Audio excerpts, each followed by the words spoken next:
وہ لوگ کہ جڑے معراج دا انکار کرتے ہیں انہاں دیا تین قسماں نے اور تین ہی انہاں دے حکم نے۔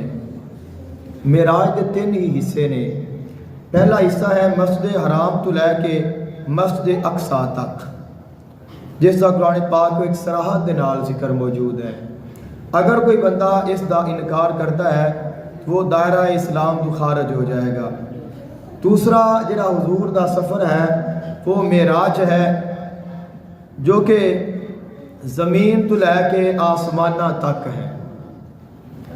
اگر کوئی بندہ اس سفر دا انکار کرتا ہے تو وہ فاسق ہے، منکر ہے، اسی انہوں دائرہ اسلام تو خارج نہیں کہہ سکتے۔ اور تیسرا جو معراج ہے وہ آسمانہ تو اوپر جو تمام نشانیاں اور دیگر حضور نے جو چیزاں بیان فرمائیاں ویکھیاں انہاں دا ہے۔